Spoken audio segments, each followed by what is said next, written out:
have I finally found valid secular arguments against abortion. Because this website sure seems to think so. But are they right? Let's dive in and see how they fare.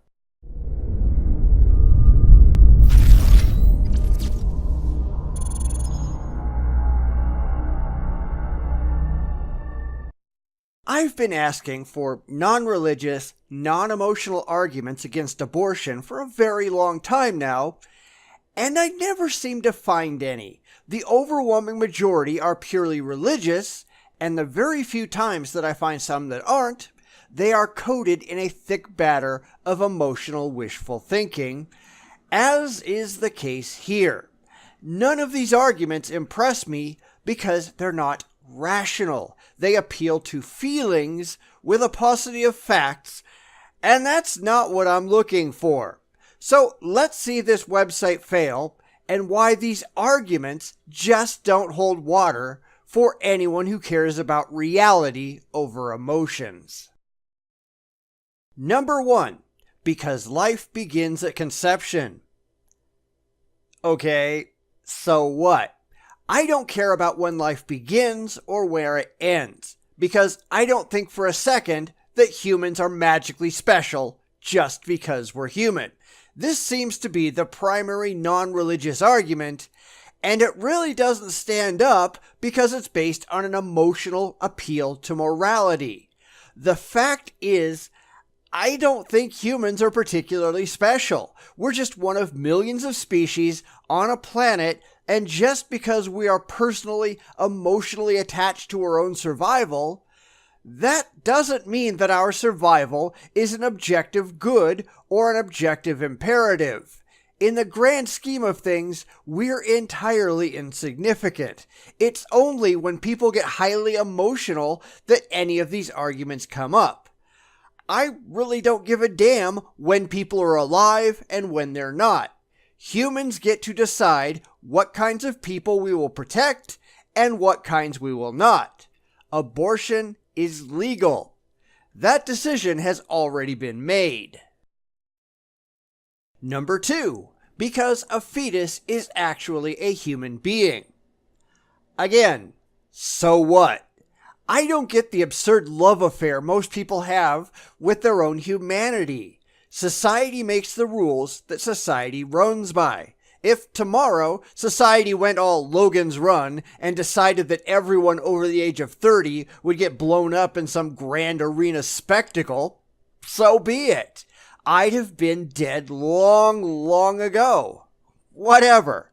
Again, this is just an emotional appeal, not a rational argument. I'm not particularly concerned with people's feelings. I'm concerned with how well society runs and how rational people are. This is not a rational argument. This is an emotional one. Please try again. Number 3, because abortion is therefore an act of murder. Entirely false. Murder, by definition, is killing not sanctioned by law. So long as abortion is legal, it cannot, by the definition of the word, be murder. This is an irrational appeal to emotion, similar to what hardcore vegetarians say about eating hamburgers. Sorry, it can't be murder, no matter how it makes you feel. Again, this is just emotion run wild, and it's therefore not at all impressive. I don't care how you feel. I care what rational sense you make, and appealing to these irrational, wholly emotional arguments, they just aren't worth paying attention to. You need a better argument, and I'm starting to fear that you just don't have one. Number 4, because men and women, I love how that's an afterthought, should take responsibility for their bodies. Now, I entirely agree. Men and women should take responsibility for their bodies and their actions. That's kind of being a conservative. The unfortunate reality, however, is that they far too often do not, and it's very difficult to hold people accountable for things like sex, no matter how hard you try. Besides, we don't do this with any other bad action. We don't force people to sit in wrecked cars in agony, no matter who was responsible for the accident. No, we fix the problem, and we worry about pointing fingers later. I'm the first one to say that people ought to be responsible, but also the first one to recognize that most people are not and won't be. That's just the reality that we live in. And let's be honest, most of the irresponsible men and women who get pregnant without wanting to, are these really the kind of people that you want raising the next generation on this planet? Are you out of your mind? These are people who should never have access to any impressionable mind for fear that they might create more like themselves. And before you start talking about adoption, we can't find enough adoptive homes for the unwanted children we have now. What makes you think we could find more than 600,000 more of them every single year forever? Because that's just stupid. Between 400,000 and 600,000 children are in foster care right now, and we can't find homes for them all. Many will never get adopted. So please, deal with the reality that we live in and not the fantasy land that you wish we did. Adoption is not, at least at present, a solution. Number 5. Because a mother and her baby are not biologically one and the same thing. Big deal. A fetus, whether you like it or not, is still a biological parasite on the host, and as I already pointed out, we don't force people to host parasites regardless of the parasite against their will. Especially in the Western world, bodily autonomy is a major part of society. They can't come along and just hook someone up to your kidneys against your will just because the two of you are biologically distinct from each other. You get to say no, even if saying no will result in the death of the other guy. Involuntary servitude does not fly, period. That goes for fetuses as well as for slavery. And you don't have to like it. I don't care if you like it. That's just the way that our society operates. You might wish it was different, and that's fine. Come back when it's actually different. Because until it is, this is how it is. If you want to change our minds, you have to convince us intellectually, not emotionally. Emotions don't change anything. Let us know when you can manage that, won't you? Number 6. Because abortion is not a consequence-free escape hatch even after rape or incest. Well, nobody says that it is. Regardless of the idiocy that goes around in the anti-abortion camp, people are not using abortions as a means of birth control. It's far too expensive to do so, and there are far cheaper and simpler means of birth control out there. Frankly, if there's anybody out there doing that, I'd be doubly sure that they should never breed ever. But it's funny how many people on the anti-abortion side seem to be using pregnancy as a punishment for people who do things they don't like. On the religious side, this tends to be the same kind of people who treat AIDS as a punishment for daring to be gay. These people are just absolutely reprehensible. Number 7. Because technically, abortion is never needed to save a mother's life. Sure. Tell that to women who get eclampsia during pregnancy, because the only cure for this life-threatening problem is removal of the fetus regardless of the stage of development that it's reached. Otherwise, the woman can, and often does, die. In 2015, 46,900 women died of eclampsia alone. If an abortion is not performed, the woman can go into multi-organ failure. But clearly, women don't matter much to the anti-abortion crowd. In fact, you get a lot of them who say that the woman has a duty to die for the fetus, even if she didn't want it in the first place. These people are offensively awful. Number 8. Because the baby suffers unimaginable pain. Once again, so what? Now, I don't want anyone to suffer needlessly, but the anti-abortion side seems only concerned with getting these kids born, after which, who cares?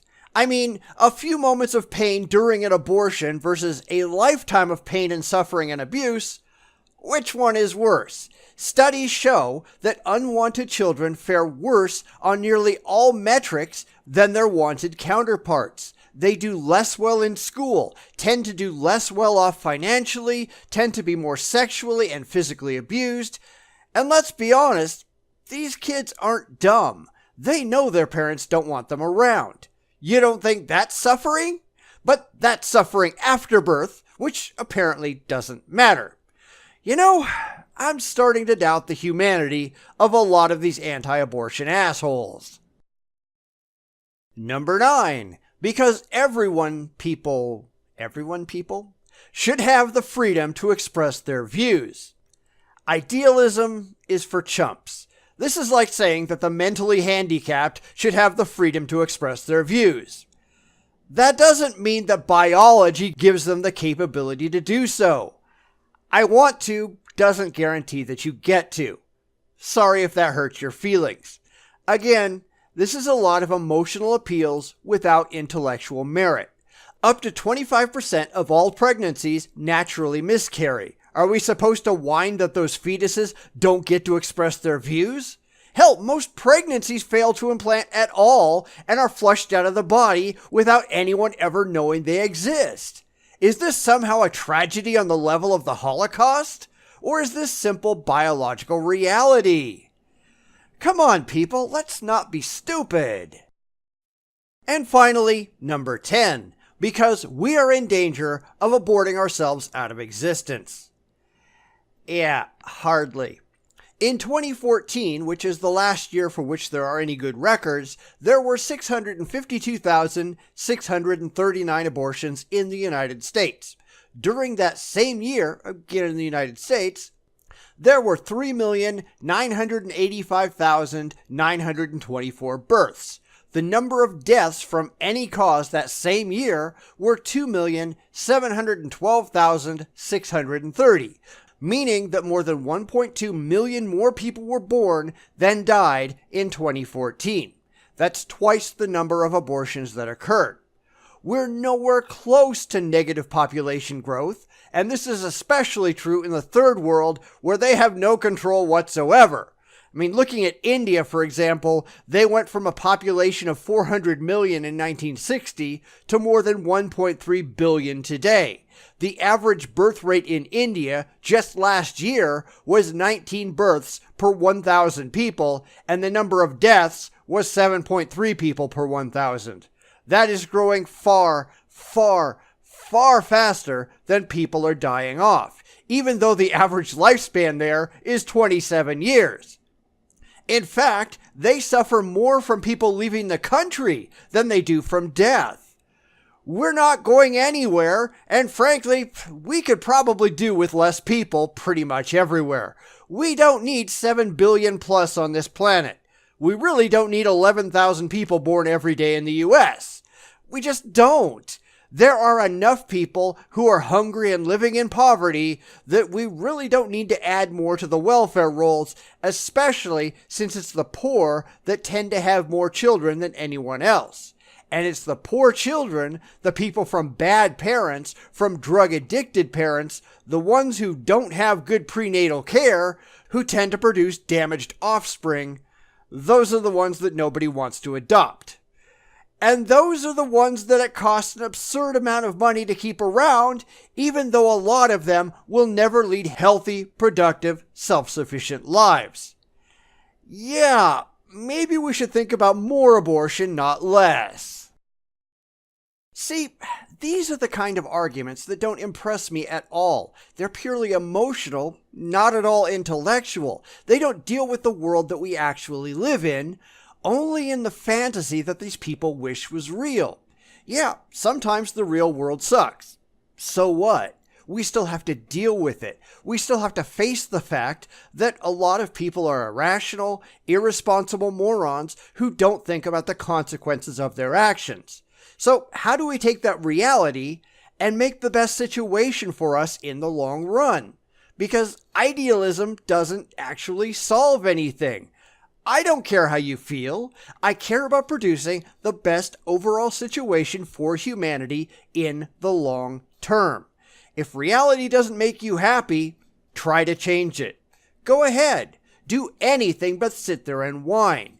Because you still have to deal with the planet you're currently on. You can't just pretend that things are different than they are. You have to deal with reality no matter how it makes you feel.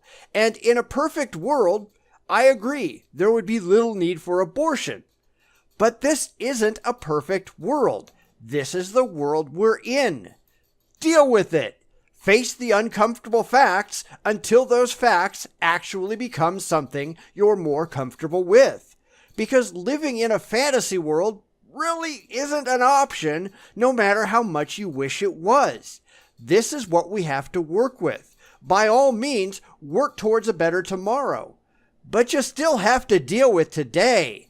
How do you make things better now? It's a question far too many people simply have no answer for. And they don't care because they'd rather pretend that they do. And that's just sad. Bum